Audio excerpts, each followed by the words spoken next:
नमस्कार मित्रांनो, स्वागत आहे तुमचं पुन्हा एकदा आपल्या नवीन व्हिडिओमध्ये।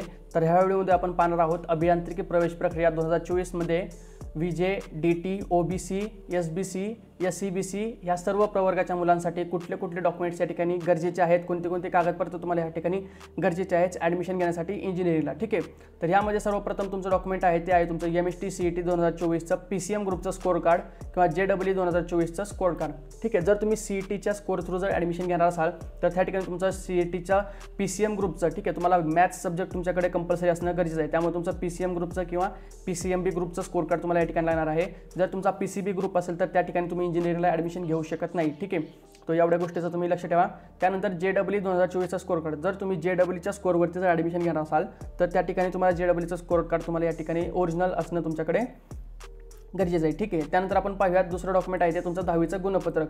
10वीचं गुणपत्रक म्हणजे तुमची 10वीची मार्कशीट। ठीक आहे, 10वीच्या मार्कशीटसोबत काही काही कॉलेजेसमध्ये 10वीचं सर्टिफिकेट पण मागितलं जातं। तुम्हाला एक स्क्रीनवरती दिसत असेल, हे जे लेफ्ट साईडला दिसत आहे पिंक कलरमध्ये ते आहे तुमचं 10वीचं मार्कशीट आणि राईट साईडला ग्रीन कलरमध्ये दिसत आहे ते आहे तुमचं 10वीचं सर्टिफिकेट। आता हे सर्टिफिकेट मुलांकडे नसतं, ते तुम्ही शाळेमध्ये जाऊन तुम्हाला मागावं लागतं, तुमच्या ऑफिसमध्ये जाऊन त्या ठिकाणी तुम्हाला ते दिलं जातं। ठीक आहे, त्यामुळे जर तुमच्याकडे नसेल ते मार्कशीट तुमच्या कॉलेजमधून घेऊन या, त्याचसोबत तुमचं सर्टिफिकेट पण घेऊन या आणि त्याचं ओरिजिनल डॉक्युमेंट तुमच्याकडे ठेवा।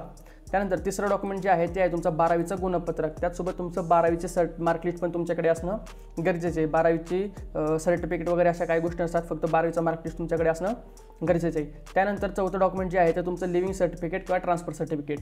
तर लिव्हिंग सर्टिफिकेट तुमच्याकडे म्हणजे ते आता तुमचं जे शाळा सोडल्याचा दाखला आहे तेच लिव्हिंग सर्टिफिकेट आहे।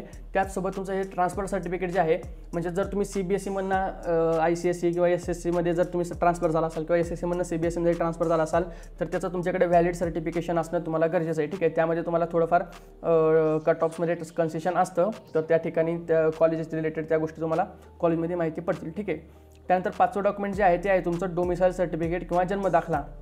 आता डोमिसाईल सर्टिफिकेट पण तुमचं खूप इम्पॉर्टंट डॉक्युमेंट आहे। काही ठिकाणी डोमिसाईल सर्टिफिकेट जर नसेल तर तुमचं हे जे लिव्हिंग सर्टिफिकेट आहे ते पण तुमचं as a domicile certificate consider केलं जातं। त्यासाठी तुमच्या लिव्हिंग सर्टिफिकेटवरती तुमचं जन्मस्थळ त्याचसोबत तुमची नॅशनॅलिटी इंडियन असं तिथं मेन्शन असलेलं गरजेचं आहे। ठीक आहे, जर तुमच्या लिव्हिंग सर्टिफिकेट म्हणजे शाळा सोडल्याच्या दाखल्यावरती जर तुमचं नॅशनॅलिटी म्हणजे तुमचं राष्ट्रीयत्व भारतीय आणि त्याचसोबत तुमचं जर जन्मस्थळ मेन्शन केलेलं असेल तर त्या ठिकाणी तुमचं डोमिसाईल सर्टिफिकेट म्हणून ते पण कन्सिडर केलं जातं।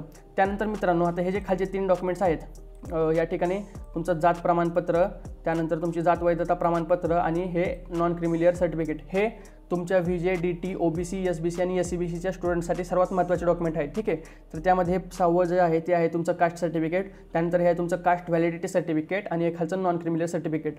आता हे सर्टिफिकेट तुम्हाला तुमची कास्ट जे आहे त्याची व्हॅलिडिटी म्हणजे तुमचं कास्टचीच सर्टिफिकेशन तुमचं असतं, तुमचं जात प्रमाणपत्र आहे ते तुमची कास्ट जी आहे ती या ठिकाणी व्हेरीफाय करण्यासाठी असतं। तर ह्यांची जी आता जात प्रमाणपत्र तर सर्वांकडे असतंच, पण जात वैधता प्रमाणपत्र म्हणजे हे जे तुमचं कास्ट व्हॅलिडिटी आहे तर ते तुमची व्हॅलिडिटी जर एक्सपायर झाली असेल तर त्या ठिकाणी तुम्हाला ते रिन्यू करून घेणं गरजेचं आहे। त्याचसोबत नॉन क्रिमिलियर सर्टिफिकेट जर तुमची व्हॅलिडिटी संपलेली असेल तर त्या ठिकाणी ते तुम्हाला रिन्यू करून घेणं गरजेचं आहे ॲडमिशन रिलेटेड काळात। ठीक आहे, तर ॲडमिशनच्या काळात हे 3 डॉक्युमेंट तुमच्याकडे असणं गरजेचं आहे। जर हे डॉक्युमेंट तुमच्याकडे नसतील तर ॲटलिस्ट तुम्ही जर ह्याच्या प्रमाणपत्रासाठी किंवा ह्या डॉक्युमेंटसाठी जर ॲप्लाय केलं असेल तर त्याची पावती जरी तुमच्याकडे असेल तर ती पावती पण या ठिकाणी तुमची कन्सिडर केली जाते। त्यानंतर तुमचं शेवटचं सर्टिफिकेट आहे ते आहे तुमचा कलर फोटो आणि स्कॅन केलेली सही।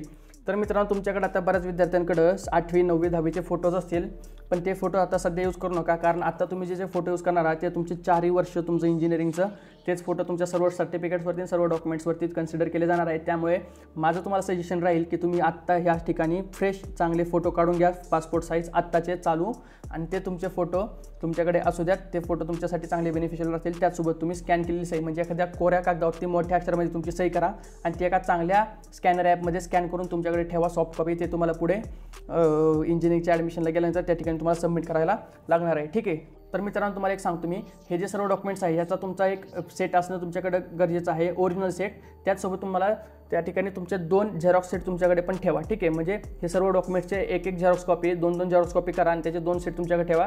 काय कॉलेजेसमध्ये जे आहे ते व्हेरिफिकेशनसाठी तुमचा एक ओरिजिनल सेट घेतला जातो, त्यांच्याकडे जमा करतात आणि तुमचे ओरिजिनल सेटचा जे झेरॉक्स कॉपी सेट आहे तो पण त्यांच्याकडे ते मागतात तुमच्याकडे। परत ऐन टायमाला तुम्ही ॲडमिशनला गेलात आणि तिथे तुम्हाला झेरॉक्स सेंटर शोधा, झेरॉक्स करा, त्याच्या कॉपीज बनवा, त्याच्यात तुमचा वेळ जास्त जाऊ नये यासाठी तुम्हाला मी आता सांगतो की ओरिजिनल डॉक्युमेंटचा एक सेट करा आणि त्या सगळ्या ओरिजिनल डॉक्युमेंटचा सगळ्यात झेरॉक्स कॉपीज असलेल्या 2 सेट असे तुमच्याकडे बनवून ठेवा, तुम्हाला ॲडमिशन काळात नक्की फायदेशीर राहतील. तर मित्रांनो, कसा वाटला तुम्हाला व्हिडिओ? थोडा जर इन्फॉर्मेटिव्ह वाटला असेल तर व्हिडिओला लाईक करा, तुमच्या मित्रांसोबत शेअर करा आणि आणखीन अशा माहितीपूर्ण व्हिडिओ पाहण्यासाठी आपल्या चॅनलला सबस्क्राईब करा. तर चला मित्रांनो, भेटूयात पुढच्या व्हिडिओमध्ये. तोपर्यंत धन्यवाद.